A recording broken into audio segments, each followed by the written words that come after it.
ដំណាក់កាលទាំង5នៃការចុះបញ្ជីដីធ្លីមានលក្ខណៈជាប្រព័ន្ធដំណាក់កាលទី1ការត្រៀមរៀបចំ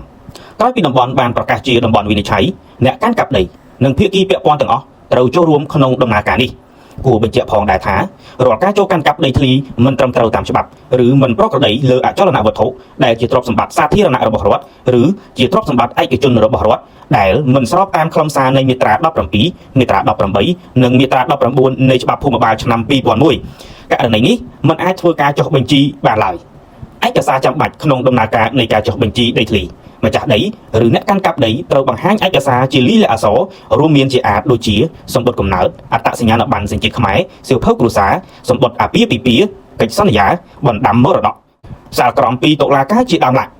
ដំណាក់កាលទី2ប្រតិបត្តិការបច្ចេកទេសនៅក្នុងដំណាក់កាលទី2នេះម្ចាស់ដីឬអ្នកកាន់កាប់ដីព្រមទាំងអ្នកជាប់ព្រំដីត្រូវធ្វើការកំណត់ព្រំប្រទល់ក្បាលដីរួមគ្នាដោយមានការដាំបង្គោលរឹងមាំលើព្រំក្បាលដីឲ្យរួចជាស្រេចនិងដោយមានការព្រមព្រៀងគ្នាមុនពេលដែលមន្ត្រីកំណត់ព្រំនិងវាស់វែងចុះទៅធ្វើការកំណត់ព្រំនិងវាស់វែងជាស្ដែងក្រោយពេលដែលការកំណត់ព្រំ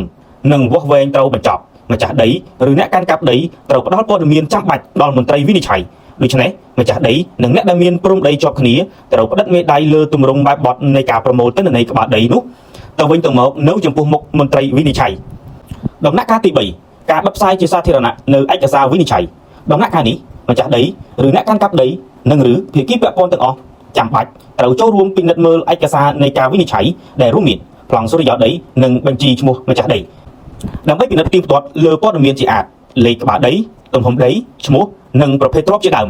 ប្រសិនបើពិនិត្យឃើញថាមានកំហុសឆ្គងណាមួយនោះម្ចាស់ដីឬអ្នកកាន់កាប់ដីត្រូវប្តឹងជំទាស់តវ៉ាឬអាចស្នើសុំធ្វើការកែប្រែទៅគណៈកម្មការរដ្ឋបាលនៅកន្លែងបិទផ្សាយ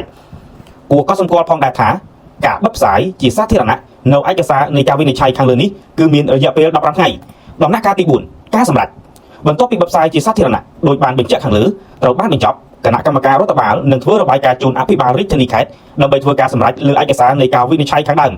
ដំណាក់កាលទី5ការចុះបញ្ជីចេញប័ណ្ណនិងចែកប័ណ្ណដំណាក់កាលទី5ដែលជាដំណាក់កាលចុងក្រោយនៃដំណើរការនៃការចុះបញ្ជីនេះមន្ទីររៀបចំដែនដីនគរពាណិជ្ជកម្មសំណង់និងសុរិយោដីរាជធានីខេត្តត្រូវធ្វើការចុះបញ្ជីចេញប័ណ្ណនិងចែកប័ណ្ណជូនម្ចាស់ដីដោយអនុលោមទៅតាមឯកសារនៃការសម្រេចដោយបានកំណត់នៅក្នុងដំណាក់កាលទី4ខាងលើតើធ្វើដូចម្តេចទៅបើយើងមិនបានចូលរួមក្នុងនីតិវិធីនៃការចុះបញ្ជីដីធ្លីខាងលើនេះយើងខ្ញុំនឹងជម្រាបជូននៅវីដេអូបន្ទាប់គូបញ្ជាក់ផងដែរថានេះគ្រាន់តែជាការចែករំលែកចំណេះដឹងទូទៅតែប៉ុណ្ណោះសូមអរគុណ